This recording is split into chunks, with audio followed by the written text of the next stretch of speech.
Hello, this is Frank Ricotta, and I'm here on the Traders Network, broadcasting worldwide on equities.com.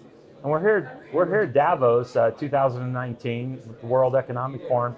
And today we're going to follow up with Ben Yablon, the founder, founder and chairman of Salt Lending.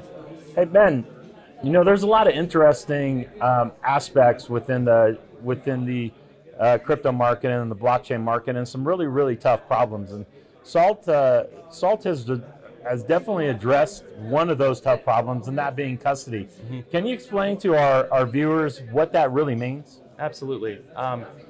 So one of the most important aspects of crypto assets is the fact that they are custodial in nature, meaning that you can possess the assets yourself. If you have the private keys, then you have functional control over those assets. That's an amazing and important phenomenon. It's also very dangerous. If you lose the key, you lose the asset. So in many ways, what the crypto revolution has done is allow for the possession of unique and insular digital assets, but many people don't want to actually have that full control all of the time. There are many use cases now around requirements to safely store those assets with a third party, and how you do that and how you do it effectively is something that we've been working very hard on the last year. I mean, throughout the last year, there's been a handful of stories about people losing access to their currency, potentially getting stolen because of other people accessing their personal wallets. Absolutely. Do you think like a custodial service, if you plan on holding crypto, addresses this type of problem? It does. It really creates a situation in which these assets can be stored safely and securely. And from the regulatory standpoint, this becomes a very interesting question as well. What we've seen over the last year is a framework developed globally, spearheaded by the OECD, around how to safely store and appropriately house digital assets. And that's vitally important if you're a regulated financial entity that's holding these assets. You have a requirement to use a custodial service. So whether you're just uncomfortable holding them yourself because it's a significant amount of value, or you have a legal and regulatory requirement to hold them with a custodian, the demand is there. The market needs this, and very few other companies have approached it the way we have. We've developed something very interesting. So you hit something very interesting, and we see organizations like the OECD, and you reside in Mauritius, right? And the Mauritian government addressing this from a broad-based regulatory issue and actually a service. So what's the difference between what is traditional custodial services in the financial market and crypto custodial services? What's alike and what's different? So it's similar in that the legal requirements are very crossover between both paradigms, but the technical specifications around how you do this are different. So this is unique key storage, and these are assets that exist digitally. There are not physical representations of these assets. So unlike a traditional stock model, you have an actual stock certificate in many cases that is stored in a particular place. With a Bitcoin or with ETH, wherever the private keys reside is where that asset would technically live. And there's no such thing as reversing a transaction at this point in time, right? Once a transaction happens, it happened. Exactly right. So there's full and final settlement. That's an amazing and powerful thing, but it's also a potentially terrifying thing, and one that creates some systemic risk for regulated financial entities that are in the space now. So in order to address that risk, qualified custodianship has become vitally important, and insurance products coming in to underwrite the qualified custody are also developing. All right, so let me turn the focus a little bit back to Salt, because unlike many of your competitors, you actually have some really, really cool technology under the covers. A lot of the other competitors are it's really just a pure service. They're outsourcing a lot of the actual custodial services. Salt took a different approach. We did. So starting with the name. So tell us a little bit about what not going across the NDA line. I'm not going to make you do that as we're broadcasting around the that. world. But what's the special sauce in salt? What makes your technology so special? So fundamentally, there were no tech solutions. There were no off-the-shelf solutions that we could go out and deploy. We needed to build everything, and because we had to build everything, we've now created the ability for 2019 to be a major SaaS year for us. We're looking at the ability to plug and play different pieces of our technology stack into many different traditional financial verticals.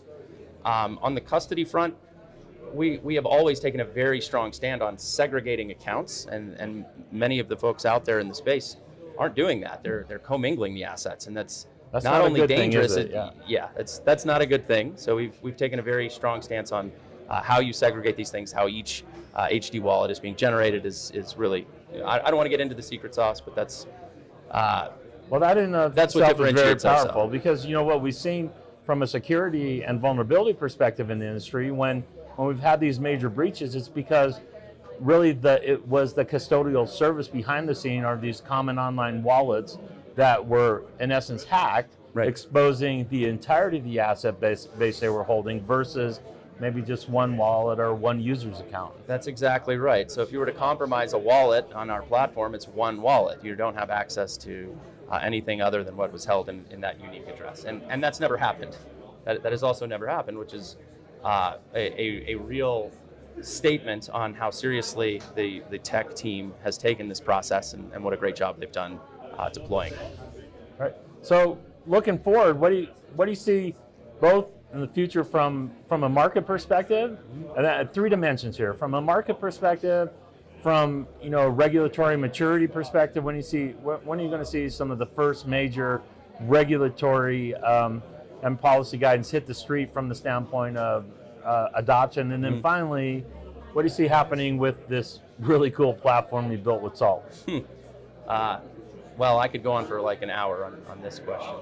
I would say that what we're witnessing, first and foremost, that's of vital importance, is the introduction of a taxonomy. We have, led by the OECD, led by some of the folks at WEF and some guys at UN, some agreement on common terms and common legal standards, and that cuts across the industry. That is specific to how tokens are issued and generated, and that also touches on custody and how custody is going to be deployed in a safe and compliant way.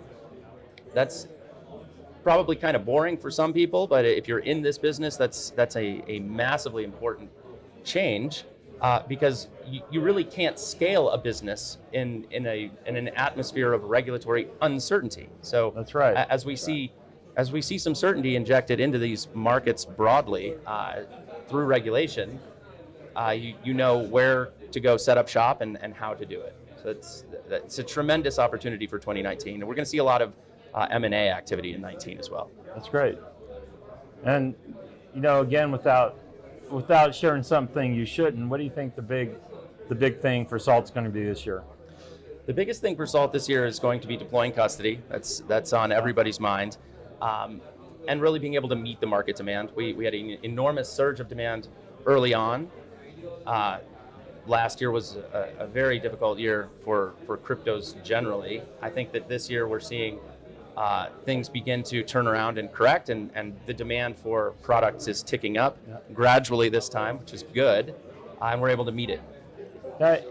What I find what's very interesting, you're definitely one of the companies that have weathered the storm, from the highs down to the lows, and it really takes some adaptation to market to really survive. And I think you at Salt, you and the team at Salt has done an incredible job in doing that, not only meeting demand of and addressing the asset-backed loans, but really creating and bringing forth some of the underlying technology and creating new products that the industry so desperately needs for mainstream adoption. Right. I want to thank you for that. And so we're going to wrap up now, and this is Frank Ricotta again. We're broadcasting on equities.com around the world. We're on the Traders Network, Davos 2019, and just like to extend a very big thank you to Ben Yablon. we're very fortunate because he is one of the industry experts when it comes to this market on a broader space, from custody, not only just custody, but regulatory guidance. He's been a leader over the last year and been very instrumental in getting some much needed policy and guidance out in the world. Again, thank you and have a great day. Forum is brought to you by Salt, providing fintech solutions for digital assets.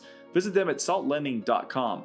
Special thanks to Russia House and rosscongress.org for hosting our show here in Davos in the World Economic Forum. And a special shout out to Burst IQ for their expert commentary in blockchain and technology. And thank you, 1-800 Public Relations, for all your PR and media support. We'll be right back after these messages. Don't go away.